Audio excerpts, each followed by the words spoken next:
गुरु की कृपा से आज मैं आपको जो साखी सुनाने जा रही हूँ वह ध्यान से सुने और देखें कैसे बाबा जी ने अपने सेवादारों का साथ दिया। गुरु की सेवा के लिए संगत दूर दूर से आती है और कुछ दिन सेवा करके फिर वापस चली जाती है। ऐसे ही नेपाल से एक जत्था डेरे में आया हुआ था।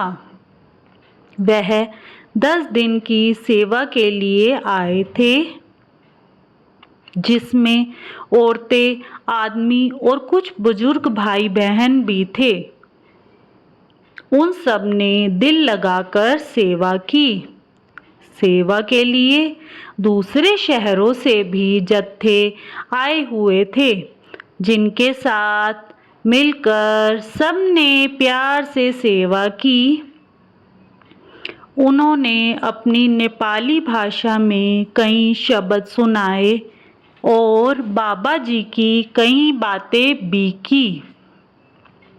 10 दिन कैसे बीत गए पता ही नहीं चला। जब जत्था वापस गया तो सबसे मिलकर उनकी आंखें भर आई। बाबा जी फिर मिलाएंगे, इस आशा के साथ सभी स्टेशन की तरफ रवाना हो गए। सब लोग स्टेशन पहुंचे तो जिस ट्रेन में उनकी टिकट रिजर्वेशन करवाई थी, वह गलती से उस ट्रेन की बजाय दूसरी ट्रेन में बैठ गए। जब उनको समझ में आया तब तक ट्रेन चल पड़ी थी। अब मन ही मन डर रहे थे कि करे तो क्या करें। बाबा जी का नाम लेकर वे बैठे रहे। ना किसी से बात की करने का मन था और ना ही कुछ खाने का मन था। अपने गुरु को पुकार रहे थे। ट्रेन में आधे सफर के बाद टीटी आ गया और उनको टिकट दिखाने के लिए कहा।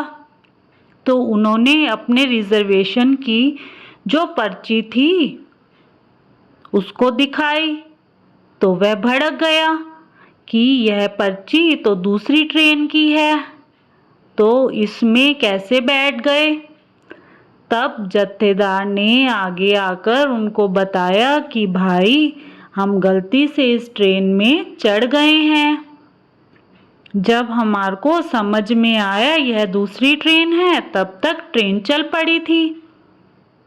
कृपया आप हमें माफ कर दें और हमें इस ट्रेन में नेपाल तक सफर करने दें, क्योंकि हमारे साथ कई बुजुर्ग माताएं बहनें भी हैं और हम डेरा सेवा कर कर आ रहे हैं। टीटी एकदम से आग बबूला हो गया कि सेवा करके आ रहे हो तो मैं क्या करूं। गाड़ी कोई तुम्हारे बाबे की थोड़ा है जो फ्री में ले जाएगी। निकालो सब जुर्माना, 1000 रुपए दो। तो यह सब गरीब आदमी थे, उनके पास इतने पैसे नहीं थे, क्योंकि उनकी रिजर्वेशन पहले से ही सत्संग घर के मेंबर वगैरह ने करवा दी थी। वह बोले, भाई जी, हमारे पास इतने पैसे नहीं हैं कि हम आपको जुर्माना दे सकें। तो टीटी बोला, मैं गाड़ी रुकवा देता हूँ, तो तुम सब यहीं उतर जाओ। तब तक रात हो चुकी थी। तो जत्थेदार ने हाथ जोड़कर कहा, भाई, तुम हमको बीच जंगल में उतार दोगे तो हम घर कैसे जाएंगे। ना यहाँ पर कोई बस है और ना ही ट्रेन। टीटी बोला, मैं कोई तुम्हारा ठेकेदार नहीं हूँ। जब अगले स्टेशन पर गाड़ी रुकी तो सबको कहा, या तो 1000 रुपए दो या गाड़ी से नीचे उतर जाओ। पैसे ना होने पर उसने जबरदस्ती पूरे जत्थे को नीचे उतार दिया।